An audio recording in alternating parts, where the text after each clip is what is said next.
دھڑکن دھڑکن ہے ایک صدا، لبیک اللہ لبیک اللہ لبیک اللہ، ایک صدا لبیک اللہ لبیک اللہ لبیک۔ بسم اللہ الرحمن الرحیم۔ السلام علیکم ناظرین کرام، آج کا دن ہماری 92 چینل کی اسپیشل ٹرانسمیشن ہے حج بیت اللہ کے حوالے سے۔ آج وہاں پر سعودی عرب کے مطابق 9 ذی الحج کی تاریخ ہے، اور آج کے دن وہ سب سے مقدس محترم جو دن ہے اور بابرکت دن ہے۔ وہاں پوری دنیا سے، عالم اسلام سے لوگ جو ہیں، اگرچہ وہ اس تعداد میں نہیں ہیں جس میں پچھلے برس میں رہے اور پچھلے سالوں میں رہے، آپ کو معلوم ہی ہے اس کی وجہ یہ جو ایک وبا ہی ہے وہ ہے۔ آج ہماری اسپیشل ٹرانسمیشن ہے، ہم براہ راست آپ کو خطبہ حجۃ الوداع جو امام صاحب میدان عرفات میں دیں گے وہ بھی ہم آپ کو سنوائیں گے۔ ناظرین کرام، آج کا دن اللہ کے محبوب صلی اللہ علیہ وسلم نے فرمایا تھا یہ دنوں میں سب سے افضل دن ہے، اور آج کا دن وہ دن ہے جس میں اللہ تعالیٰ کی برکتیں اور رحمتیں جو ہیں اس کا ایک کلزم جو ہے وہ نچھاور ہو رہا ہوتا ہے، دریائے رحمت چل رہا ہے وہاں پہ۔ آج کے دن میدان عرفات کی ساری دعائیں قبول ہوتی ہیں، ان کی بھی، اور دنیا بھر میں جہاں جہاں کوئی آج کے دن اللہ کے حضور صدق کے دل سے دعا مانگے گا ان کی دعائیں قبول ہوں گی۔ آج میدان عرفات میں توحید کے دیوانے، ایک ہی نبی صلی اللہ علیہ وسلم کے متوالے، ایک ہی کعبہ کے ماننے والے، ایک ہی قرآن کے ماننے والے، آج یوں لگتا ہے جیسے یہ سب ایک ہی کوثر کی موجیں ہیں، اور یوں لگتا ہے ایک ہی تسبیح کے دانے، ایک ہی کہکشاں کے ستارے ہیں، اور سارے ایک ہی منزل کے راہی اور ایک ہی فوج کے سپاہی۔ اللہ اور اللہ کے رسول صلی اللہ علیہ وسلم کی محبت اور عشق دلوں میں بسائے ہوئے وہ سب آج اللہ کے حضور لبیک اللہم لبیک لا شریک لک لبیک ان الحمد والنعمت لک والملک کی صدائیں بلند ہو رہی ہیں۔ مختلف علاقوں، مختلف قوموں، مختلف ملکوں، مختلف زبانیں بولنے والے آج ایک ہی زبان، ایک ہی صدا سب کے لبوں پہ جاری ہے، ایک ہی لباس سب نے پہنا ہوا ہے۔ مساوات انسانی کا وہ جو درس آج سے 14.5 صدیاں پہلے اللہ کے محبوب صلی اللہ علیہ وسلم دیا تھا، جو universal declaration of human rights, یہ عالمی حقوق، انسانی حقوق کا جو عالمی منشور تھا، وہ جو دیا تھا اس سے پہلے کوئی تصور نہیں تھا، وہ آج تک دنیا، مہذب دنیا بھی اس حقوق، اس چارٹر سے باہر نہیں جا سکی۔ یہ رحمت کونین صلی اللہ علیہ وسلم کے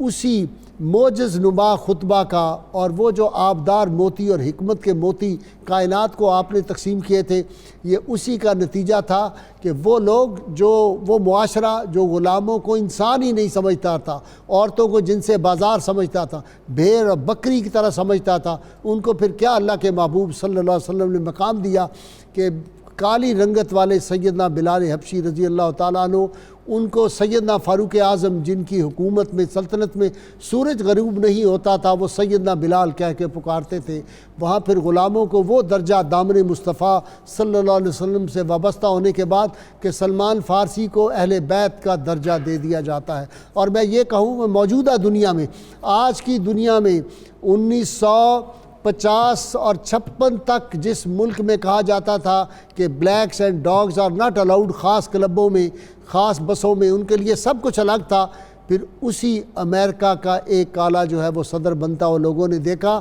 یہ اس چیز کا اعجاز تھا جو اللہ کے محبوب صلی اللہ علیہ وسلم فرما دیا تھا، لا فضل لعربین ولا لعجمین علی عربین ولا لأحمر علی اسود ولا لأسود علی احمر الا بتقوی۔ کسی گورے کو کالے پہ فضیلت نہیں، کسی کالے کو گورے پہ فضیلت نہیں، کسی عربی کو اجمی پہ فضیلت نہیں، کسی اجمی کو عربی پہ فضیلت نہیں۔ اگر فضیلت ہے تو صرف تقوی ہے۔ پھر عورتوں کے حقوق اور عظمت جو دی کہ ارشاد فرمایا کہ ماں کے قدموں تلے جنت ہے، اور جس نے اپنی بیٹی کو اچھی تربیت کر دی وہ قیامت کے روز اللہ کے محبوب صلی اللہ علیہ وسلم فرمایا یوں میرے ساتھ ہوگا، قیامت میں میرے ساتھ، یوں انگلیوں کا اشارہ آپ صلی اللہ علیہ وسلم نے فرمایا۔ تو ناظرین کرام، آج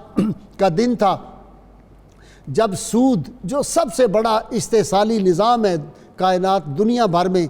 اس کو حرام قرار دیا گیا تھا، اللہ سے جنگ قرار دیا تھا۔ آج کا دن ہی تھا جو مساوات انسانی کا سب سے بڑا درس دیا گیا۔ رنگ و نسل زبان کے سارے فتنے جو تھے وہ اللہ کے محبوب صلی اللہ علیہ وسلم نے اپنے پاؤں تلے رون دیے، ہمیشہ کے لیے ختم کر دیے۔ آج دنیا اسی طرف جائے گی، لوٹ جا عہد نبی کی سمت رفتار جہاں، پھر میری پسماندگی کو ارتقا درکار ہے۔ رحمت کونین صلی اللہ علیہ وسلم کی تعلیمات، آپ صلی اللہ علیہ وسلم کے اس خطبے کو غیر شعوری طور پر تو سبھی مان رہے ہیں، ضرورت اس بات کی ہے کہ شعوری طور پہ اس کو مان جائیں۔ اسی میں انسانیت کی فلاح ہے، اسی میں انسانیت کی عظمت ہے، اسی میں انسانیت کے لیے خیر ہے، خیر ساری کائنات کی، برکت ساری کائنات کی، عظمت ساری کائنات کی، رفعت ساری کائنات کی اللہ کے محبوب صلی اللہ علیہ وسلم کی حیات پاک میں ہے۔ وہیں سے اکتساب فیض اور اکتساب نور ہوگا تو کامیابی ہوگی۔ آج وہ لوگ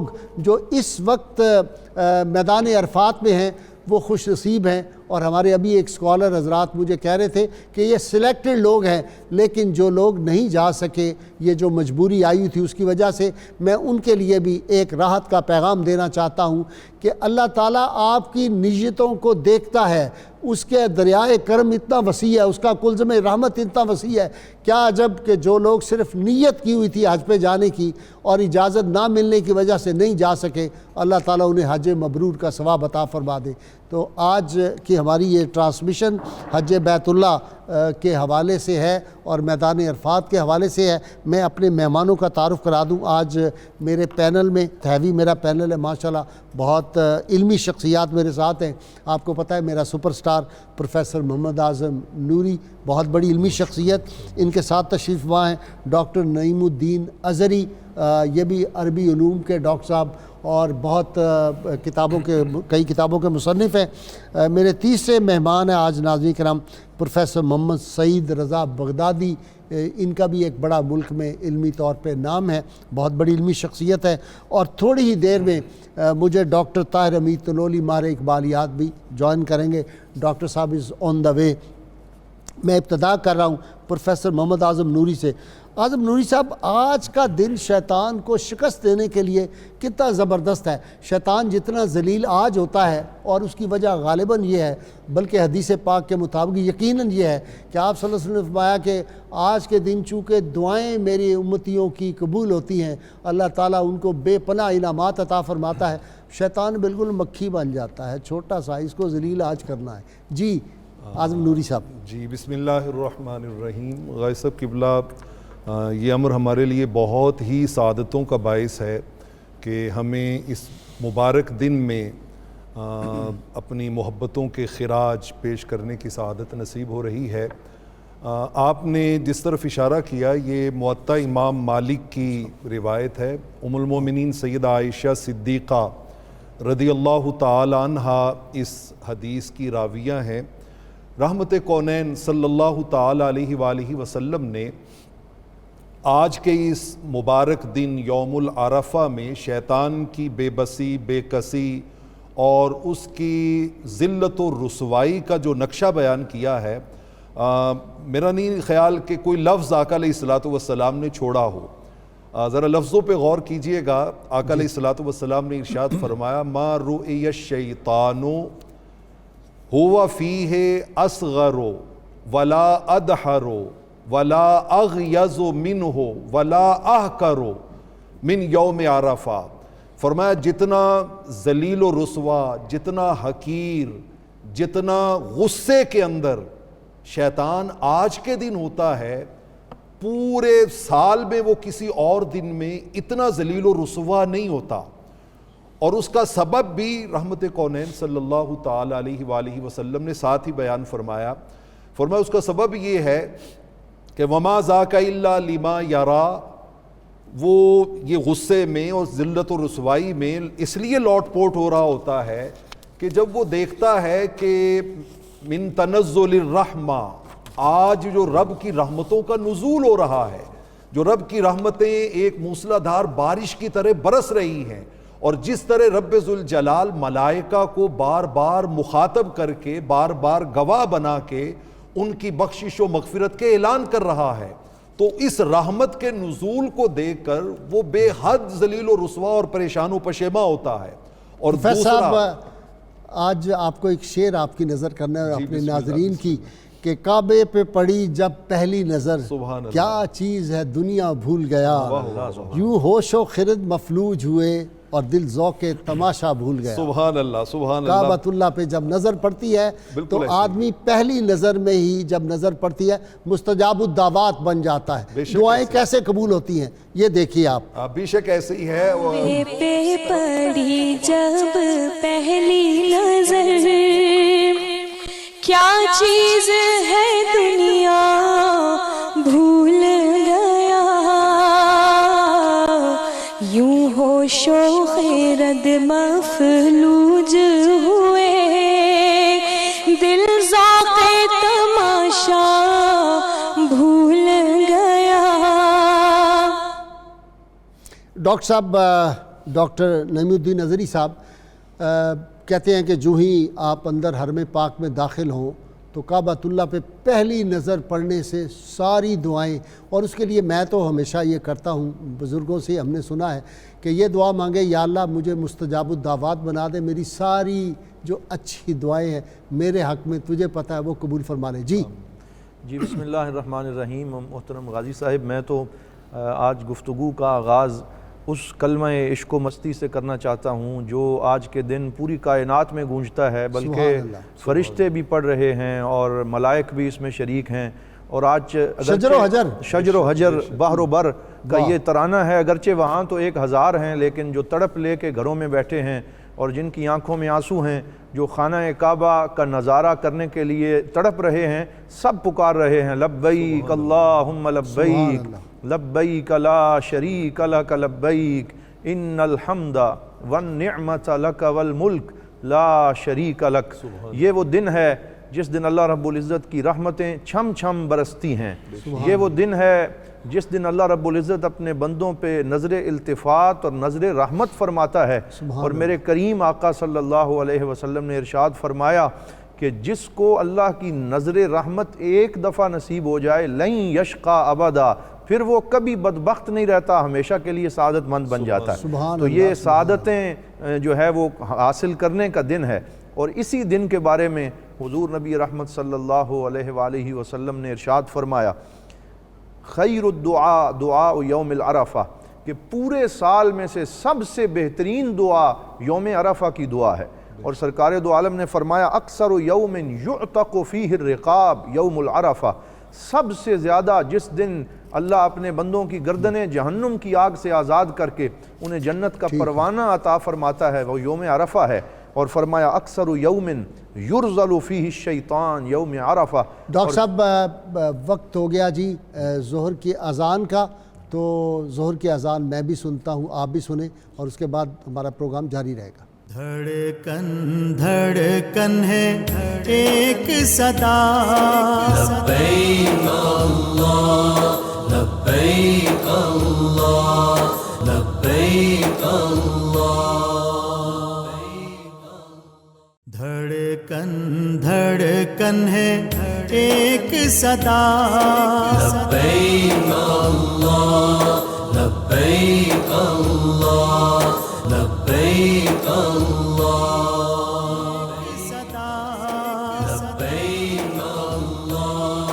لبیک اللہ لبیک. ویلکم بیک ناظرین کرام. ہمارے ملک کے بہت بڑے شاعر ہیں نعت گو سبیر رحمانی، بڑی خوبصورت بات انہوں نے کی تھی. حمد خدا سے تر ہیں زبانیں، کانوں میں رس گھولتی ہیں اذانیں، بس ایک صدا آ رہی ہے برابر اللہ اکبر اللہ اکبر. حمد خدا سے تر ہے زبانیں، کاموں میں رس کھولتی ہیں اذانیں، بس ایک صدا رہی ہے برابر اللہ اکبر اللہ اکبر.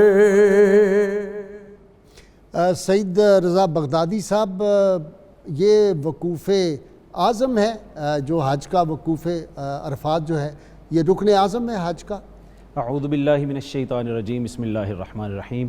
صلی اللہ علی النبی الامی وعلی آلہ وصحبہ وبارک وسلم، صلاۃ و سلام علیک یا سیدی یا رسول اللہ۔ جی قبلہ کا غازی صاحب بہت شکریہ۔ جیسے آپ نے فرمایا کہ حج جو ہے یہ دین اسلام کے مین اراکین میں سے ہے، اور حج کا جو مین رکن ہے وہ وقوف عرفہ ہے۔ یہی وجہ ہے کہ وقوف عرفہ میں جب لوگ جمع ہوتے ہیں کائنات بھر سے، تو وہ جو تلبیہ وہاں پہ بلند ہوتا ہے، اور جو ابھی سبیر رحمانی صاحب کا آپ نے وہ شعر سنوایا کہ ہر طرف سے صدائے اللہ اکبر گونج رہی ہوتی ہے، اس حوالے سے آقا علیہ الصلوۃ والسلام کی ایک معروف حدیث مبارکہ ہے۔ سہل بن سعد رضی اللہ تعالیٰ عنہ نے فرمایا کہ قال رسول اللہ صلی اللہ علیہ وسلم، حضور علیہ الصلوۃ والسلام کا ارشاد پاک ہے، ما من مسلم یلبی الا لبا من عن یمینہ او عن شمالہ، کہ اس دن کوئی ایک شخص بھی جو وہاں تلبیہ پڑھتا ہے، حج کے موقع پر لوگ وقوف عرفہ میں تلبیہ پڑھ رہے ہوتے ہیں، اللہ رب العزت کی وحدانیت اور اس کی تکبیر بیان کر رہے ہوتے ہیں، تو حضور نے فرمایا ایک مسلمان بھی اگر تلبیہ پڑھ رہا ہوتا ہے تو اس کے رائٹ میں اور اس کے لیفٹ میں اور پوری دنیا بھر میں ہر چیز جو ہے من حجر او شجر او مدر، تمام پتھر، تمام شجر، تمام جو مٹی کے ٹیلے ہیں، سارے کے سارے اس کے تلبیہ میں شریک ہو جاتے ہیں، حتی تنقطع الارض من ہا ہنا وہا ہنا۔ آقا علیہ الصلوۃ والسلام نے فرمایا یہ تلبیہ مالک کو اتنا پسند ہے کہ کائنات ارض و سما میں ہا ہنا وہا ہنا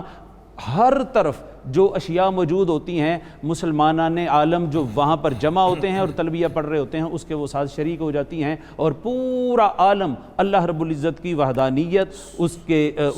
کبر اور اس کی تکبیر میں مگن ہو جاتا ہے۔ سبحان اللہ، سبحان اللہ، اس کی عظمتوں میں، اس کی عظمتوں میں۔ اچھا جی اعظم نوری صاحب، ایک دلچسپ بات، کعبۃ اللہ ہے، کعبۃ اللہ کے ارد گرد ایک پہلا دائرہ ہوتا ہے چھوٹا سا، عین کعبہ کے گرد، ایک پھر اس کے بعد دائرہ، ایک پھر اس کے بعد دائرہ،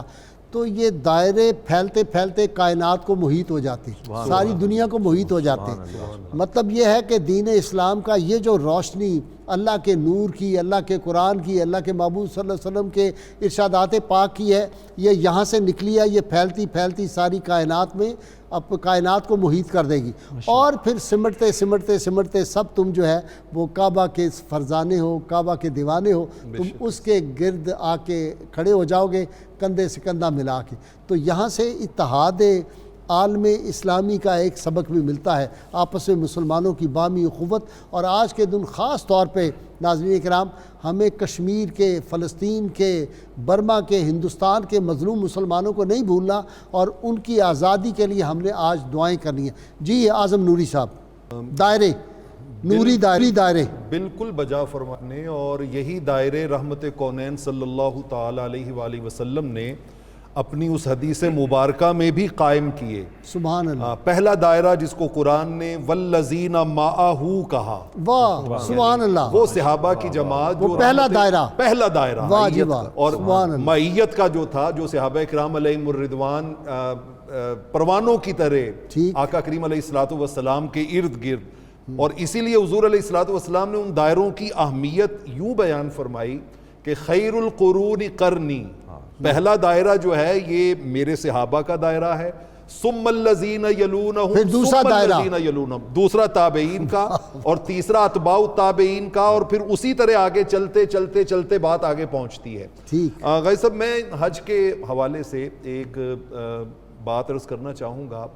کہ بنیادی طور پہ حج جو ہے وہ اللہ رب العالمین کی بندگی کا اظہار ہے۔ وَمَا خَلَقْتُ الْجِنَّ وَالْإِنسَ إِلَّا لِيَعْبُدُونَ، اللہ نے انسان کو اپنی عبادت کے لیے، بندگی کے لیے پیدا کیا ہے، اور بندگی کے اظہار کی جو ایک وارفتگی اور ایک عشق کا انداز حج کی عبادت میں موجود ہے، وہ شاید کسی اور عبادت میں نہیں ہے۔ ذرا آپ اس حدیث کا مزہ لیجئے کہ رحمت کونین صلی اللہ علیہ وسلم نے فرمایا الحجر یمین اللہ، فی الارض یصافح بہ عبادہ،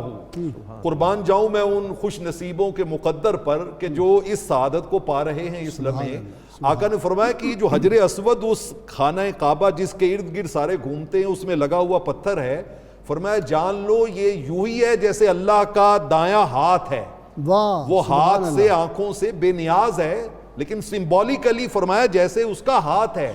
وہ اپنے بندوں سے اس ہاتھ کے ذریعے مصافحہ کرتا ہے، اور فرمایا جس نے اس کا بوسہ لیا، جس نے اس کا استعلام کیا، گویا اس نے براہ راست رب کے ہاتھ کا بوسہ لیا ہے۔ اچھا پروفیسر، وہ جو ہے آسمان دنیا پہ اللہ تعالیٰ نزول فرماتے ہیں اپنی شان کے مطابق، اور یہ آرزوئیں اور دعائیں اور یہ جو آنسو ہیں میدان عرفات کے، یہ آج موتی سمجھ کے شان کریمی نے چن لیے، یہ آج منظر ہوتا ہے؟ بے شک ایسے ہی ہوتا ہے۔ اللہ تعالیٰ آسمان دنیا پہ صرف نزول ہی نہیں فرماتے بلکہ سارے ملائکہ کو وہ جو رب نے تخلیق آدم علیہ السلام کے لمحے کہا تھا نا انی اعلم ما لا تعلمون، اس کی طرف متوجہ کرتے ہوئے فخر فرماتے ہیں یباہی بکم الملائکہ۔ آقا علیہ الصلوۃ والسلام نے فرمایا کہ اللہ ملائکہ کے سامنے بار بار تم پہ فخر کرتا ہے۔ مجھے یہاں پر میں سب ایک شعر سن لیں یہاں، بسم اللہ۔ آپ نے جو بات کی اس پہ یاد آ گیا، جن لوگوں پہ ہے انعام تیرا ان لوگوں میں لکھ دے نام میرا، اور معاشر میں میرا رہ جائے بھرم، اللہ کرم اللہ کرم۔ لوگوں پہ ہے انعام تیرا ان لوگوں میں لکھ دے نام میرا، محشر میں میرا رہ جائے بھرم، اللہ کرم اللہ کرم، حاضر ہے تیرے دربار میں ہم، اللہ کرم اللہ کرم۔ ویلکم بیک جی پروفیسر صاحب، آپ فرما رہے تھے رہا تھا غازی صاحب حضرت فضیل بن ایاز رحمۃ اللہ تعالی اولیاء کے سردار، کیا بات ہے، اولیاء کے سردار، مٹی کو ہاتھ لگائیں تو سونا بن جائے۔ بے شک میدان عرفات میں موجود ہیں، وقوف عرفات چل رہا ہے، کسی کی آنکھوں میں آنسو ہیں، کسی کی دعاؤں میں التجاؤں میں عاجزی ہے، انکساری ہے، تواضع ہے۔ اس کیفیت میں حضرت فضیل بن ایاز نے سارے عرفات میں لوگوں کو متوجہ کرتے ہوئے کہا یار میرے ایک سوال کا جواب تو دو۔ انہوں نے کہا جی پوچھئے۔ انہوں نے کہا کہ ارائیتم لو ان ہؤلاء ساروا الی رجل فسألوہ دانکا، سبحان اللہ، فرمایا اکان یردہ، یہ بتاؤ کہ یہ جو لاکھوں لوگ کھڑے ہوئے ہیں اگر یہ مل کر کسی ایک آدمی کے پاس چلے جائیں اور اس سے جا کے دانک کا سوال کریں، دانک کا، اور دانک ماشاءاللہ آج ہمارے ساتھ بہت سے صاحب لغت بھی بیٹھے ہیں، عربی دان بیٹھے ہیں، دانک غازی صاحب درہم کے چھٹے حصے کو کہتے ہیں، جسے ہم پائی کہتے ہیں، جسے ہم پائی کہتے ہیں، چونی کہتے ہیں، پیسہ کہتے ہیں۔ فرمایا اس سے جا کر یہ اتنے سارے لوگ جا کے ایک دانک کا سوال کریں تو تمہارا کیا خیال ہے، وہ ان کو انکار کرے گا؟ ان کا جی سوال ہی پیدا نہیں ہوتا کہ اتنے سارے لوگ کسی کے دروازے پہ چلے جائیں اور مانگے بھی اتنی چھوٹی سی چیز۔ تو حضرت فضیل بن ایاز رحمت اللہ تعالی علیہ نے رو کے کہا، انہوں نے کہا رب ذوالجلال کا تم سب کو بخش دینا اس آدمی کے دانک دینے سے بھی معمولی ہے، اس کی بارگاہ میں اس کی بھی کوئی اہمیت نہیں ہے، وہ اگر چاہے تو تم سب کو معاف کر دے تو یہ اس کے لیے کوئی بڑی بات نہیں ہے۔ تو آج کا دن جو ہے یہ تو اس پاک پروردگار کے حضور میں کثرت سے دعائیں التجائیں کرنے کا دن ہے۔ ڈاکٹر اظہری صاحب، وہ حدیث قدسی یاد آ جاتی ہے کہ اللہ کریم فرماتا ہے کہ اگر کائنات کے سارے انسان، سارے جنات، جتنی ان کی آرزویں، جتنی خواہشیں ہیں، وہ میں ساری بھی ان کو عطا کر دوں تو میرے خزانے میں اتنی کمی نہیں آئے گی جتنی سمندر میں سے جو سوئی کا نکا اگر ڈبویا جائے تو اس پہ جو پانی کا قطرہ آئے گا اتنی کمی بھی نہیں ہوگی۔ رب کی رحمت کے اتنے خزانے ہیں، تو آج تو ان خزانوں کو لوٹنے کا دن ہے۔ خوش بخت ہیں وہ لوگ جو رحمت کونین صلی اللہ علیہ وسلم سے اپنی نسبت عشقی اور غلامی رکھتے ہیں، کہ چاہے وہ میدان عرفات میں ہو چاہے اپنے گھروں میں ہو، دنیا میں جس جس کونے میں ہیں، جب وہ ہاتھ اٹھا دیں گے بارگاہ رب العزت میں وہ رحمتیں ملیں گی۔ جی بے شک آپ نے بجا فرمایا، اور حضور نبی رحمت صلی اللہ علیہ وآلہ وسلم نے اس منظر کا اپنی زبان فیض ترجمان سے خوب اظہار فرمایا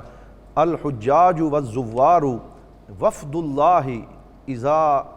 سألہم اعطاہم، فرمایا یہ جو حاجی ہیں، یہ جو آج زیارت کرنے آئے ہوئے ہیں، یہ اللہ رب العزت کے پاس آنے والا وفد ہے، اور بادشاہوں کے پاس جب وفود آتے ہیں تو وہ انہیں خالی نہیں بھیجتے بلکہ جھولیاں بھر کے بھیجتے ہیں، تو یہ جو مانگتے جائیں گے اللہ عطا کرتا جائے گا۔ اور ابھی آپ نے جن دائروں کا ذکر کیا، کرم کے دائرے، فضل کے دائرے، اور اس میں پروفیسر صاحب قبلہ نے بڑی خوبصورت 2 احادیث جو ہیں وہ ارشاد فرمائیں، تو اسی میں ایک حدیث جو ہے وہ میں عرض کرنا چاہوں گا جس میں 7 دائروں کا ذکر ہے۔ طوبیٰ لمن رآنی او رآ من رآنی او رآ من رآنی الی 7 مرات، فرمایا خوشخبری ہے اس کے لیے جس نے سر کی آنکھوں سے مجھے دیکھا، اور پھر جس نے اسے دیکھا، اور پھر جس نے اسے دیکھا، اور 7 مرتبہ سرکار دو عالم صلی اللہ علیہ وسلم نے اس کو دہرایا، اور یہ دائرہ کرم اسی طرح وسیع ہوتا چلا جاتا ہے۔ میں یہاں عرض کرنا چاہتا ہوں، آئیں یہ دن ہمیں یاد دلاتا ہے ان خوش نصیب پاک باز صحابہ و اہل بیت رضوان اللہ علیہم اجمعین کی، جنہوں نے سر کی آنکھوں سے آج حج کے دن حجۃ الوداع کے موقع پہ اپنے کریم آقا کو دیکھا۔ کسی نے کہا تھا درد جب بھی دہائی دیتا ہے ان کا چہرہ دکھائی دیتا ہے، ان فضاؤں میں آج تک ہم کو ان کا لہجہ سنائی دیتا ہے۔ یہ وہ دن ہے جس دن کریم آقا صلی اللہ علیہ وسلم جب چلے تو احادیث پاک میں مذکور ہے 1,20,000 عاشقان مصطفیٰ صحابہ کرام حضور صلی اللہ علیہ وسلم کے ساتھ لبیک کی صدائیں جو ہے وہ بلند کر رہے تھے، اور اس موقع پہ سرکار دو عالم صلی اللہ علیہ وسلم نے وہ لوگ جو مدینہ میں کسی عذر کی وجہ سے رہ گئے اور وہ تڑپ رہے تھے کہ کاش ہم بھی اس سفر میں ساتھ ہوتے، تو یہ ڈھارس سرکار نے بندائی اور رحمت کا وہ پیام دیا جو اس دفعہ بھی جو نہیں جا سکے ان کے لیے بھی ہے۔ سرکار نے ان مدینے والوں کو دیکھ کے فرمایا کہ جو میرے ساتھ نہیں آ سکے رونے کی ضرورت نہیں، میں تمہیں خوشخبری دے کے جا رہا ہوں، عمرۃ فی رمضان کحجۃ معی، فرمایا جس نے میرے بعد رمضان میں عمرہ کر لیا وہ یہ سمجھے اس نے مجھ رسول اللہ کے ساتھ حج کی سعادت حاصل کر لی ہے۔ اچھا جی، سعید رضا بغدادی صاحب، حج میں کیا ہے؟ آدمی سب کچھ گھر بار اولاد رشتہ دار سب کچھ چھوڑ جاتا ہے، حتیٰ کہ اپنا لباس بھی وہ سارا جو ہے وہ جن دنوں میں پہنتا ہے وہ اتار کے ایک سادہ سی 2 چادریں پہن کے، یہ 2 چادریں ہمیں وہ یاد ہی دلاتی کہ جب دنیا سے جانا ہے تو وہ 2 چادریں ہی آدمی کو ملنی ہیں۔ تو دوسرا یہ جو آدمی کے لیے ترجیح اول ہے وہ ذات حق ہے، یہ جو ہے ہمارا جو قافلہ رواں دواں ہوتا ہے یہ سلوک اللہ ہے اور مقصود اللہ میں کہوں گا اس کو، تو یہی ہوتا ہے جی۔ جی صاحب، بیسیکلی آپ نے صحیح فرمایا، حج جو ہے اور جملہ جو عبادات ہیں بیسیکلی یہ مظاہر محبت و مودت ہیں۔ ٹھیک، اللہ رب العزت کی جو جملہ عبادات ہیں وہ فرماتا ہے کہ مجھے تم لوگوں کی ان ظاہری رسومات کا کوئی فائدہ نہیں ہے، ان کے اندر جو چھپی حکمتیں ہیں ان حکمتوں کا حصول منشا ہے۔ اب دیکھیے جیسے حج کی بات ہے تو یہ شروع ہوتا ہے بیسیکلی جب اللہ رب العزت نے سیدنا آدم علیہ السلام کو پیدا فرمایا اور فرشتوں سے کہا کہ ان کو سجدہ کریں، فرشتوں نے اس سے انکار کیا اور کہا کہ یہ تو من یفسد فیہا ویسفک الدماء ونحن نسبح ہم تحدیث کرتے ہیں، ہم تقدیس کرتے ہیں، ہم تسبیح بیان کرتے ہیں۔ تو الٹیمیٹلی جب اللہ رب العزت نے انہیں علم عطا فرمایا اور فرشتے پھر جب انسان جب مسجود ملائک بنتا ہے جی، تو اس وقت فرشتے جو ہیں وہ اللہ رب العزت کے اس حکم کے آگے آرگو کرنے کی وجہ سے حالت تضرع میں تھے، حالت زاری میں تھے۔ تو اللہ رب العزت نے کیا کیا کہ اللہ رب العزت نے اپنے فرش کے نیچے بیت المعمور پر ایک بیت المعمور بنا دیا، ایک گھر بنا دیا اور کہا کہ تم اس کا طواف کرو۔ اب ان فرشتوں نے اس کے 3 چکر لگائے، اس کا طواف کیا۔ اس کا طواف، ان فرشتوں کا طواف کرنا اللہ رب العزت کو اتنا پسند آیا کہ وہ پھر طواف ہوتا رہا تا آنکہ سیدنا آدم علیہ السلام زمین پہ تشریف لاتے ہیں۔ جب زمین پہ تشریف لاتے ہیں تو فرماتے ہیں، اللہ رب العزت سے کہتے ہیں، فریاد کرتے ہیں کہ مولا کریم مالا اعلیٰ میں تیری قربتوں میں تیری محبت کے جلو میں جب ہم طواف کرتے تھے فرشتوں کے ساتھ مل کر تو مولا کریم وہ جو لذت تھی وہ دل دوبارہ اس لذت کو چاہتا ہے، وہ انوار و تجلیات قربت پھر ہم اس میں مگن ہونا چاہتے ہیں۔ تو اللہ رب العزت فرماتے ہیں کہ اے آدم، جیسے بیت المعمور پہ میں نے گھر اپنا بنایا تھا، اسی طرح اسی حجم کا، اسی سائز کا، اسی طرح کا ایک گھر تم زمین پر بناؤ اور اس کا طواف کرو اور وہاں دعائیں مانگو. اور وہاں بڑی دعائیں خوبصورت بات جی پھر یاد آ گئی. مانگی ہے میں نے جتنی دعائیں منظور ہوں گی مقبول ہوں گی، اور میزاب رحمت ہے میرے سر پر. اللہ اکبر، واہ واہ اللہ واہ واہ. مانگی ہے میں نے جتنی دعائیں منظور ہوں گی مقبول ہوں گی، میزاب رحمت ہے میرے سر پر. اللہ اکبر اللہ اکبر. پروفیسر اعظم نوری صاحب، یہ جو حج کے سارے ارکان ہیں، کعبۃ اللہ کے جو ہم طواف کرتے ہیں، ہم جو مقام ابراہیم پہ نوافل ادا کرتے ہیں، ہم جو آب زمزم پیتے ہیں، صفا مروہ کے 7 چکر ہم لگاتے ہیں، اور پھر میدان ہم جاتے ہیں منی میں، اس کے بعد میدان عرفات میں، مزدلفہ میں، یہ سب کچھ یہ اللہ کے محبوب بندوں کی وہ جو ادائیں ہیں، انہی کو نہیں ہم فالو کرے. حج ایک محبت کی اداؤں کو اپنے عمل میں لانے کا، وہ جو کہا تھا نا کہ حافظ مظہر الدین رحمۃ اللہ علیہ نے، جہاں جہاں وہ رکے، جہاں جہاں ٹھہرے، وہی مقام محبت کی جلوہ گاہ بنے. سبحان اللہ سبحان اللہ. 100% حقیقت یہی ہے غازی صاحب کہ یہ محبت کی جلوہ گاہیں ہیں. خاص طور پہ جو ہم ہر نماز میں بھی انہیں خراج عقیدت پیش کرتے ہیں، کما صلیت علی ابراہیم وعلی آل ابراہیم کہہ کے، یہ حضرت ابراہیم علیہ السلام اور حضرت اسماعیل علیہ السلام اور ان کے پورے خاندان کی یہ وہ یادگاریں ہیں. چونکہ یہ خاندان وہ ہے جس کے بارے میں خود رب ذوالجلال نے قرآن مجید میں جا بجا ارشاد فرمایا. کہیں فرمایا کہ وَإِبْرَاهِيمَ الَّذِي وَفَّى، فرمایا میرا بندہ ابراہیم تو وہ ہے جس نے وفاؤں کا حق ادا کر دیا، حق ادا کر دیا. کہیں فرمایا وَإِذِ ابْتَلَىٰ إِبْرَاهِيمَ رَبُّهُ بِكَلِمَاتٍ فَأَتَمَّهُنْ قَالَ إِنِّي جَاعِلُكَ لِلنَّاسِ إِمَامًا. اس نے میری آزمائشوں اور امتحانوں میں اس طرح اپنی عبادت و بندگی کا اظہار کیا کہ میں نے اسے پوری انسانیت کا امام بنا دیا. تو دراصل حج جو ہے آپ اس میں طواف سے لے کر سعی تک، سعی سے لے کر رمی تک، رمی سے لے کے آگے قربانی تک، جس مناسک حج میں سے بھی آپ منسک حج کو دیکھیں گے تو آپ کو اس کی کوئی نہ کوئی یاد جو ہے وہ حضرت ابراہیم خلیل اللہ علیہ السلام کے ساتھ جڑی ہوئی دکھائی دے گی. اچھا جی، وہ پروفیسر صاحب جو دنیا کے بت قدوں میں پہلا یہ گھر خدا کا، ہم اس کے پاس باں ہیں، یہ پاس باں ہمارا، یہ جہاں کعبۃ اللہ ہے، جس طرح بغدادی صاحب نے ابھی فرمایا، ایگزیکٹ اگر بیت المعمور جو فرشتوں کا کعبہ ہے وہاں سے ایک موتی گرایا جائے تو وہ ایگزیکٹ کعبہ کی چھت پہ آ کے گرے گا. تو اللہ تعالیٰ کے سارے انوار جو اہل معرفت ہیں، وہ کہتے ہیں ہائیسٹ اسپرچل انرجی، نوری انرجی سب سے زیادہ جن 2 جگہوں پہ ہے، عرش پہ بیت المعمور ہے،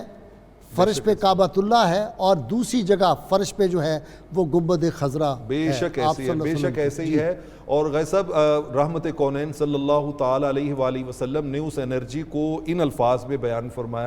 فرمایا کہ ہر لمحے اللہ کے اس گھر پر 120 رحمتیں نازل ہوتی رہتی ہیں. 120 رحمتیں، جن میں سے 60 رحمتیں جو ہیں وہ ان خوش نصیبوں پر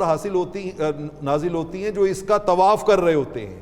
40 رحمتیں وہ انرجیز کی نامعلوم کیا کیا گلیکسیز ہیں وہ ان پہ نازل ہوتی ہیں کہ جو یہاں پر دیگر عبادات میں مصروف ہوتے ہیں. اور کہا 20 جو اللہ کی رحمتیں ہیں وہ صرف ان خوش بختوں پہ نازل ہوتی ہیں جو محض وہاں بیٹھے اللہ کے گھر کا دیدار کر رہے ہوتے ہیں، اللہ کے گھر کو دیکھ رہے ہوتے ہیں. یہاں پر اگر آپ مجھے اجازت دیں تو میں حضرت ابراہیم بن ادہم کی کہانی بیان کرنا چاہوں گا. بادشاہی سے گدائی کا سفر، بادشاہی سے فقیری کا سفر، روحانیت کی بادشاہی، دنیا کی بادشاہی سے روحانیت کی بادشاہی اور ولایت کی بادشاہی کا سفر. آپ پیدل حج پہ جا رہے ہیں، اور یہ پیدل حج کی بھی اہمیت میں آگے چل کے کسی موقع پہ وہ حدیث عرض کروں گا جسے حضرت عبداللہ ابن عباس رضی اللہ تعالیٰ عنہ جیسی ہستی نے وقت نزا میں اپنی ساری آل اولاد کو بٹھا کے بطور وصیت کے سنایا تھا، اور کوئی وصیت نہیں کی. حضرت عبداللہ ابن عباس نے اپنی آل اولاد کو بٹھا کے یہ وصیت کی تھی. پیدل حج پہ جا رہے ہیں حضرت ابراہیم بن ادہم، تو راستے میں ایک جاننے والا مل گیا. اس نے کہا این یا ابراہیم، ابراہیم کہاں جا رہے ہو؟ انہوں نے کہا الحج، حج کے لیے جا رہا ہوں. انہوں نے کہا کہ این راحلتک، آپ کی سواری کدھر ہے؟ اتنی دور ہے، لمبا سفر ہے. انہوں نے کہا لی مراکب کثیرہ، میرے پاس ایک سواری نہیں ہے، میرے پاس بہت سی سواریاں ہیں. اس سے ہمیں یہ بھی پتہ چلے گا کہ حج محض ظاہر کا نام نہیں ہے، بلکہ حج کے اندر جو اسرار ہیں، جو حکمتیں ہیں، جیسا بغدادی صاحب نے کہا، جو اس کے مقاصد ہیں جو شریعت نے ہمارے لیے متعین کی ہیں. وہ بابا بلے شاہ علیہ رحمہ نے کہا تھا غالباً، پڑھی نماز تے نیاز نہ سکھیا، تیریاں کس کم پڑھیاں نمازاں، علم پڑھیا پر عمل نہ کیتا، تیریاں کس کم کیتیاں وازاں، نہ کر ڈٹھا نہ کر والا ڈٹھا، او تیریاں کس کم دتیاں نیازاں، بلے شاہ پتا اودو لگ سی جدو چیڑی پھسی ہتھ بازاں. اچھا جی، یہ اپنا ڈاکٹر نعیم الدین صاحب، فیصل نوری صاحب نے کہا اس میں پوشیدہ حکمتیں ہیں. اچھا، اس میں حکمتیں اسرار بہت زیادہ ہیں. مثلا رسول اللہ صلی اللہ علیہ وسلم نے دیکھا اس موقع پر، حج کے موقع پر انبیاء کرام سے آپ کی ملاقاتیں ہوئیں. اسی طرح اولیاء کرام کو لوگوں نے دیکھا. اسی طرح حضرت نوشو گنج بخش رحمۃ اللہ علیہ کے حوالے سے لوگوں نے دیکھا کہ ان کا وصال ہو چکا تھا، وہاں لوگوں کی ان سے ملاقات ہوئی میدان عرفات میں، کعبۃ اللہ میں. تو واپس آئے تو انہوں نے کہا حضرت وہاں ہمارے ساتھ تھے حج پہ. لوگوں نے کہا آپ کے پیچھے ان کا تو وصال ہو چکا. یہ کیا، یہ جو اسرار ہیں اس طرح کے بھی ہیں؟ جی بے شک، جو اللہ والے ہیں اور جنہوں نے ساری زندگی اللہ اور اس کے رسول صلی اللہ علیہ وآلہ وسلم کی رضا میں گزاری ہوتی ہے، اور جن کے دل کی ڈائریکشن جو ہے وہ ساری زندگی کعبۃ اللہ اور اللہ رب العزت کی رضا رہی ہوتی ہے، تو وہ اس دنیا سے جا کے بھی جاتے نہیں ہیں، بلکہ ان کی روحیں آتی جاتی رہتی ہیں، اور وہ روحیں بھی خانہ کعبہ کا طواف کرتی ہیں، اور پھر ان کو بھی یہ شرف بار بار نصیب ہوتا ہے. اور یہ جس میں مثالی کے ساتھ ہوتے ہیں وہاں، جی یعنی جیسے آپ صلی اللہ علیہ وسلم کی جو ملاقاتیں ہوئی ہیں دیگر انبیاء کرام سے، جناب عیسیٰ علیہ السلام سے ملاقات ہوئی، جناب موسیٰ علیہ السلام سے ملاقات ہوئی، دیگر انبیاء کے ہم پڑھتے ہیں واقعات. جی یہاں مجھے وہ روایت یاد آ رہی ہے، ابھی بیت المعمور شریف کا ذکر ہوا، جب معراج النبی ہوا اور حضور نبی رحمت صلی اللہ علیہ وسلم سفر معراج المبارک میں تشریف لے گئے، تو وہاں یہ جو خانہ کعبہ کا امتداد ہے اور ایک کنٹینیوٹی ہے، اور وہاں پر اوپر بیت المعمور ہے. تو حضرت سیدنا ابراہیم جد الانبیاء علیہ السلام آپ بیت المعمور کے ساتھ ٹیک لگا کے بیٹھے ہوئے تھے، اور یہ پوری بخاری شریف میں روایت موجود ہے. اور کہا مرحباً بالابن الصالح، میرا بیٹا آیا، میں خوش آمدید کہتا ہوں، مرحبا کہتا ہوں. کیا منظر ہوگا، کیا منظر ہوگا کہ جب جو ہے وہ سرکار نے اپنے دادا حضرت ابراہیم علیہ السلام جو ہیں، جس کی وجہ سے اس دین کو دین ابراہیمی کہا جاتا ہے، اور ان کے ساتھ ملاقات ہوئی، تو کیا خوبصورت وصیت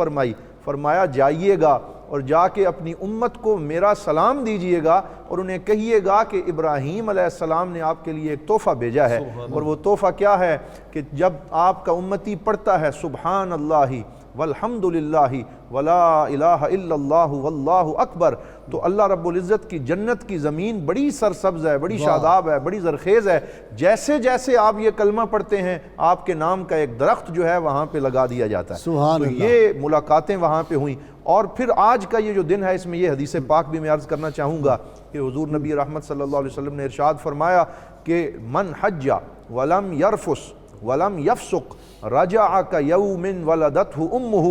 جس شخص نے حج کیا اور حج کے تقاضوں کو پیش نظر رکھا، کسی کو دھکا نہیں دیا، کسی کو تکلیف نہیں پہنچائی، سب کی خدمت کرتا رہا، تو وہ ایسا حج کر کے لوٹتا ہے کہ جیسے پھر سے اسے ایک نئی پیدائش اور نیا جنم نصیب ہوا ہے. اور آدمی حیرت میں مبتلا ہو جاتا ہے. کیا خوبصورت بات جی کسی نے کہی. ناظرین کرام، حیرت سے خود کو کبھی دیکھتا ہوں اور دیکھتا ہوں کبھی میں حرم کو، کہ لایا کہاں مجھ کو میرا مقدر. اللہ اکبر، اللہ اکبر. حیرت سے خود کو کبھی دیکھتا ہوں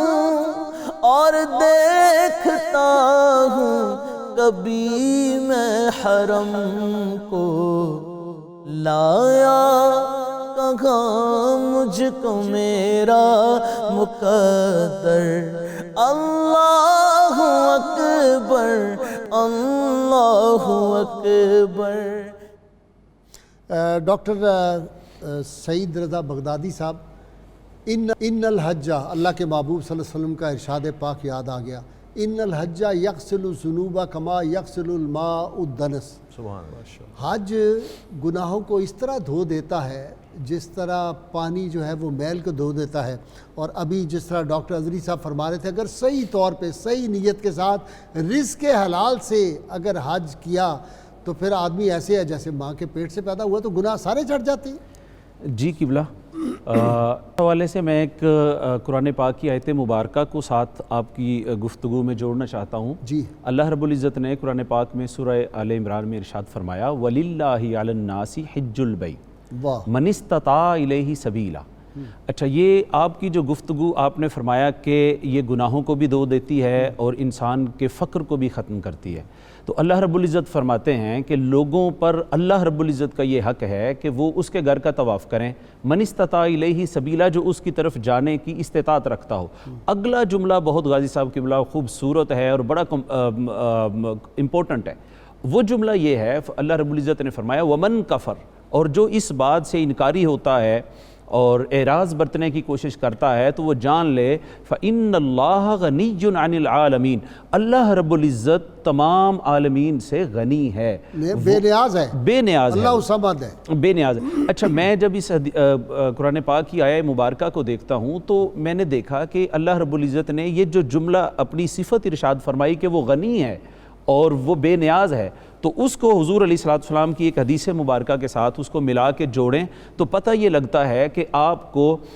جب آپ عازم حج ہوتے ہیں اور جب آپ سفر کرتے ہیں تو اس سفر میں آپ کے جو ایکسپنس ہوتے ہیں، جو اخراجات ہوتے ہیں، تو ان اخراجات سے انسان کی دولت میں، اس کے مال میں قطعاً کمی نہیں آتی۔ حضور علیہ السلام کا بہت خوبصورت ارشاد پاک ہے، اتنی برکات اس کو نصیب ہو جاتی بے حد برکات ہیں۔ جی، آقا علیہ الصلوۃ نے ارشاد فرمایا، یہ سنن ترمذی، نسائی اور طبرانی شریف میں ہے، سیدنا عبداللہ ابن مسعود رضی اللہ تعالیٰ عنہ ارشاد فرماتے ہیں، قال رسول اللہ صلی اللہ علیہ وسلم تابعوا بین الحج والعمرہ فإنہما ینفیان الفقر والذنوب۔ حضور علیہ السلام نے فرمایا تابعو کا مطلب یہ ہے کہ بار بار حج اور عمرہ کا جو ہے نا وہ سعادت اختیار کرو، بار بار حج و عمرہ پے در پہ اس کی نیت رکھو، لیکن حلال رزق کے ساتھ، حلال رزق کے ساتھ، بلیک میلنگ کر کے اور بلیک مارکیٹنگ کر کے، ملاوٹ کر کے، رشوت لے کے، حرام کی کمائی سے چاہے ہر روز جا کے عمرہ کرتا رہے، اس کا کوئی فائدہ نہیں۔ بالکل، اس میں قبلہ انسان کے ذہن میں سوال آتا ہے کہ آقا علیہ السلام نے ارشاد فرمایا کہ بار بار یہ کام کرو۔ جو حرمین شریفین کے قریب رہتے ہیں ان کے لیے تو آسانی ہے کہ وہ کم اخراجات میں بھی وہاں پہ جا کے یہ سعادت حاصل کر سکتے ہیں، لیکن جو دور بستے ہیں، جو ملک سعودیہ کے نہیں ہیں، جنہوں نے ٹکٹ خریدنا ہے، ویزا کے ایکسپنس ہیں، دیگر ایکسپنس ہیں، تو ذہن میں آئے گا کہ آقا کریم علیہ السلام، حضور آپ فرما تو رہے ہیں کہ بار بار عزم کریں ہم، لیکن کیا اس سے ہماری دولت میں کمی نہیں آئے گی، اس سے ہمارے وسائل کم نہیں ہوں گے؟ تو اس کو اللہ آقا علیہ السلام نے بڑا پیارا فَإِنَّهُمَا يَنْفِيَانَ الْفَقْرَ وَالذُّنُوبَ، یہ دونوں چیزیں عمرہ اور حج جو ہے یہ نفی کر دیتی ہیں، ختم کرتی ہیں فقر کو بھی اور گناہوں کو بھی۔ ناظرین کرام، وقت ہوا ہیڈ لائنز کا، اور ہیڈ لائنز کے بعد ہمارا پروگرام جاری رہے گا، یہ ٹرانسمیشن، ہمارے ساتھ رہیے گا۔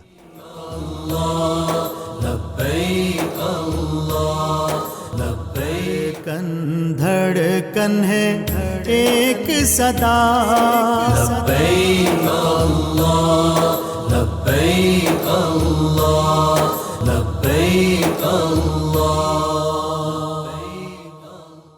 دھڑکن دھڑکن ہے ایک صدا، لبیک اللہ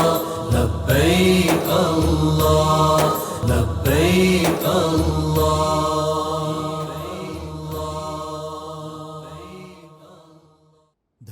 ویلکم بیک ناظرین کرام، ہر سال طلب فرما مجھ کو، ہر سال یہ شہر دکھا مجھ کو، ہر سال کروں میں طواف حرم، اللہ کرم اللہ کرم۔ ہر سال طلب فرما